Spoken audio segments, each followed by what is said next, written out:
বাগদার উপনির্বাচনে তিনি জয় পেয়েছিলেন। আর ঠাকুরবাড়ির নতুন সদস্য বলা যায় রাজনীতিতে পদার্পণ করেছিলেন মধুপর্ণা ঠাকুর। এবারও বাগদা বিধানসভা কেন্দ্রের তিনিই তৃণমূল প্রার্থী।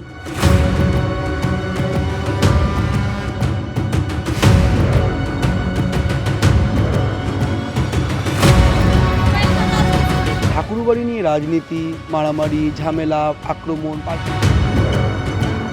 এই ননদ বৌদির লড়াই এনজয় করছেন।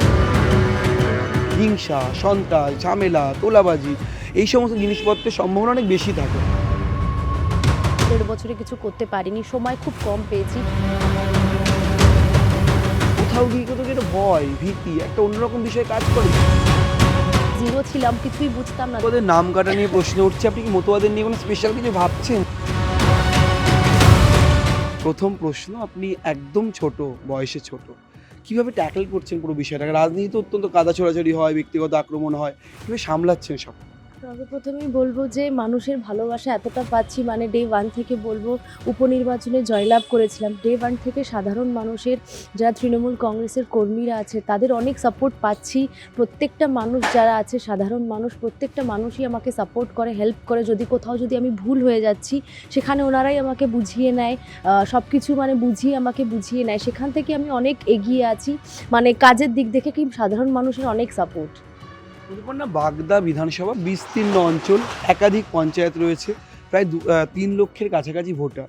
এসআইআর ঠিক কতটা এফেক্টিভ হচ্ছে? মানে কোথাও কি মনে হয় তৃণমূল খানিকটা অসুবিধার মধ্যে পড়বে বা বিজেপি অসুবিধার মধ্যে পড়বে? আপনি একজন প্রার্থী হিসেবে কী মনে করছেন এসআইআর আপনার জয়ের জন্য কতটা ক্ষতিকর বা কতটা সুবিধাজনক হতে পারে? এসআইআর হয়েছিল, মানে শুধুমাত্র বিজেপি সরকার বলেছিল এসআইআর হয়েছিল কেন, রোহিঙ্গাদের ধরার জন্য। কিন্তু যখন লিস্টটা যখন বের হয়েছে, তখন আমরা দেখতে পেলাম যে বেশিরভাগই মতুয়াদের, নমশূদ্রদের ভোট কাটা পড়েছে। এখানে গিয়ে আমাদের লস হলো, প্রফিট হলো, আমরা সেটা দেখব না।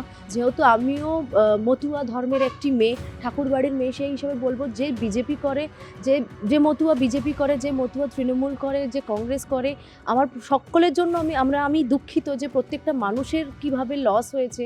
সেখানে আমরা দেখব না যে আমাদের প্রফিট হয়েছে কিনা, সেখানে দেখব না। সেটা প্রশ্ন হচ্ছে যে কেন বিজেপি সরকার সাধারণ মানুষের সাথেই খেলা করেছে, সেইটাই প্রশ্ন আমাদের। এখানে আমাদের প্রফিট হবে, আমাদের লস হবে, সেটা আমরা দেখতে চাই না। মানুষের পাশে দাঁড়াতে চাই, এতটুকুই আমাদের বক্তব্য। পশ্চিমবঙ্গের রাজনৈতিক ময়দানে ঠাকুরবাড়ি নিয়ে রাজনীতি, মারামারি, ঝামেলা, আক্রমণ, পাল্টা আক্রমণ এগুলো আমরা দেখেছি। তো কি এবছর বাগদা বিধানসভায় আপনার বিরুদ্ধে যিনি প্রার্থী, তিনি আপনার সম্পর্কে বৌদি হন, একই বাড়িতে প্রায় বসবাস, আপনাদের পাশাপাশি দুটি বিল্ডিং বা দুটি বাড়ি। এই ননদ বৌদির লড়াই এনজয় করছেন নাকি কোথাও গিয়ে মনে হচ্ছে প্রতিপক্ষে একটু কঠিন, কারণ তাকে ডিফেন্ড করাটা খানিকটা কঠিন হবে, কারণ একেবারে পরিবারের মানুষ? না, এখন সত্যি বলতে লড়াইটা খুব সহজ হয়ে গেছে। যেহেতু এই জিনিসটা নিয়ে আমি কমেন্ট বেশি করতে চাই না।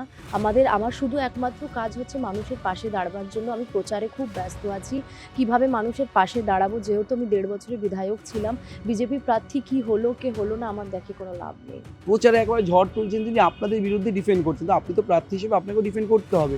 সে কঠিন প্রতিপক্ষ বিজেপি। সেটা আমি বিজেপি নিয়ে আমি কোনো কথা বলবোই না, আমি শুধু নিজের দল নিয়ে কথা বলতে চাই। আমি এখনও ব্যস্ত প্রচার নিয়ে, আমি কিভাবে মানুষের পাশে দাঁড়াবো। যেহেতু 1.5 বছরে প্রচুর কাজ আমি করেছি, মানুষের পাশে আমি দাঁড়িয়েছি। এর জবাবটা আপনাদের সকলেই পেয়ে যাবে। বিজেপি কী করছে কি না, কংগ্রেস কী করছে, সিপিএম কী করছে, আমার দেখে লাভ নেই। আপনি নাকি মমতা বন্দ্যোপাধ্যায়ের পরে আর যদি কেউ থাকেন, আপনি নাকি সেই যে প্রচণ্ড পরিমাণে জোরে হাঁটতে পারেন। এই হাঁটেন কেন? মানে এন্থু কোথা থেকে পান? মানে মানুষকে গিয়ে কী বলে, জনসংযোগের এটা কি কৌশল? অনেকটা মমতা বন্দ্যোপাধ্যায় ঘরানার, যে আমি হাঁটবো, মানুষের মধ্যে চলে যাবো, কারণ কর্মীরাই আমার সম্বল, সাধারণ মানুষ সম্বল। কেন এই কৌশলটা কেন নেন? আমি সর্বপ্রথমেই বলবো যে আমি সবথেকে প্রথম টার্গেট করছি ডোর টু ডোর। প্রত্যেকদিন আমার শিডিউল বলবো যে সকালে উঠে 7টা থেকে 9টা আমি ডোর টু ডোর করি প্রত্যেকটা জায়গায়। এবং এই যে হাঁটাটা, এটা অবভিয়াসলি মমতা বন্দ্যোপাধ্যায় দেখেই আমি শিখছি। উনিও মানে এত স্ট্রাগল করেছে লাইফে, সেখানে দেখে তো আমি ওই দলটাই আমি করি। সেখানে দাঁড়িয়ে আমারও অনেক কিছু, ওনাকে দেখে আমি অনেক কিছু শিখেছি। ওনাকে দাঁড়িয়ে হয়তো আমি এতটা স্ট্রংলি আমি প্রত্যেকটা মানুষের পাশে যাচ্ছি, এটাই বলবো। এবং ওনাকে দেখে আমি যতদূর এখানে 1.5 বছরে ওনাকেই ফলো করেছি, সেই হিসাবেই আমি একটু মনে হয়তো জোরে হাঁটতে পারি, শুধু মমতা বন্দ্যোপাধ্যায়ের আশীর্বাদ এবং আস্থা রেখেছে তার জন্য। আপনি শিক্ষিত, আপনি পড়াশোনা করেছেন এবং আপনি এখনও পড়ছেন। সেখানে দাঁড়িয়ে বাগদার মতো অঞ্চল যে বিধানসভা অঞ্চলে মূলত সীমান্তবর্তী এলাকা এবং হিংসা, সন্ত্রাস, ঝামেলা, তোলাবাজি এই সমস্ত জিনিসপত্রের সম্ভাবনা অনেক বেশি থাকে। অনেকটা কঠিন আপনার কাজ বিধায়ক হিসেবে। এই এলাকা সামলাচ্ছেন কী করে? আপনি ১.৫ বছরের বিধায়ক বলছিলেন। আপনার মূলত ১ম টার্গেট কী হবে যদি আপনি নির্বাচনে জেতেন বা বাগদা থেকে আবার নির্বাচিত হন? আপনার ১ম লক্ষ্য কী হবে? যেহেতু আমার বাগদা বিধানসভা বেশিরভাগই নদী কেন্দ্রিক, কৃষিদের অনেক চাষবাস হয়, আমাদের কৃষির জন্য আমি ১.৫ বছরে কিছু করতে পারিনি, সময় খুব কম পেয়েছি। আমার ইচ্ছা যে আমি ওই কৃষিদের জন্য আমি কিছু করতে চাই, ওনাদের অসুবিধাগুলো যে কৃষকদের জন্য আমি কিছু করতে চাই। এবং আমি জানি যে আমাদের নদী কেন্দ্রিক যেটা বললাম, অনেকগুলো আমি ব্রিজ স্যাংশন করেছি, যেহেতু ওই ব্রিজগুলো আমি আরও সয়েল টেস্ট অবধি আটকে আছে, ওই ব্রিজগুলো আমি করতে চাই। এবং মানুষের যেই চাহিদাগুলো, লাইট থেকে শুরু করে রাস্তাঘাট সব কিছুই আমি ওনাদের যে ডিমান্ডগুলো, সেই ডিমান্ডগুলো, মনের চাহিদাগুলো পূর্ণ করতে চাই, যেটা আমি ১.৫ বছরে করতে পারিনি। কোথাও গিয়ে কিন্তু একটা ভয়, ভীতি, একটা অন্যরকম বিষয় কাজ করে যে পলিটিক্যালি আমি এত স্ট্রং নই, আমি ছোট, আমাকে আরও একটু বেশি লোকজন ঘিরে রাখছে, তারা কীভাবে বোঝে, আমি কীভাবে কাজ করবো, এই বিষয়টা কি কোনোভাবে গত ১.৫ বছরে কেটে গেছে? প্রথম নির্বাচন এই নির্বাচন কতটা আলাদা আপনার কাছে? না, সত্যি বলতে আমাকে লবিবাজি বলবো না, আমাদের তৃণমূল কংগ্রেসে আছে। আমরা প্রত্যেকটা যারা, আমিও বলবো আমি এমএলএ নয়, আমি একটা কর্মী, আমি তৃণমূল কংগ্রেসের কর্মী, এবং যারা আমাদের কর্মীরা আছে প্রত্যেকেই আমাকে খুব খুব সাপোর্ট করে, খুব স্নেহ করে, নিজের মেয়ের মতনই সকলেই দেখে।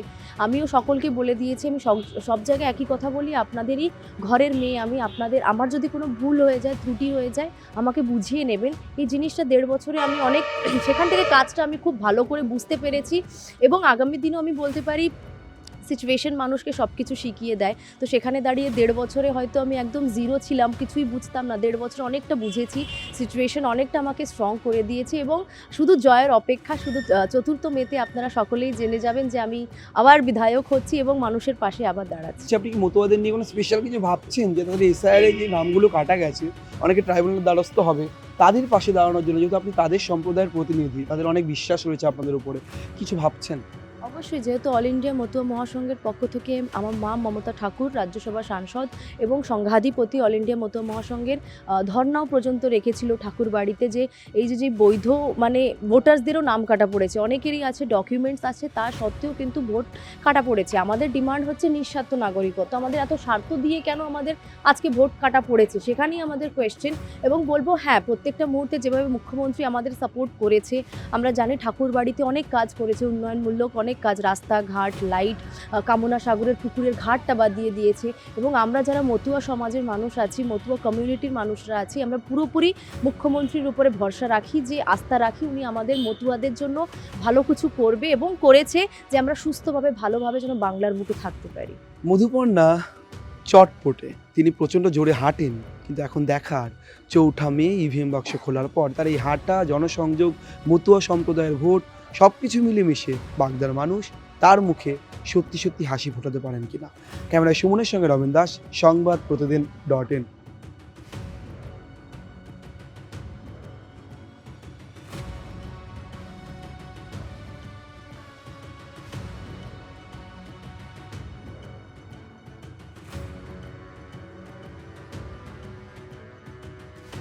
এবারে ভাই ভোটের লড়াই এই এখানেই দেখবো।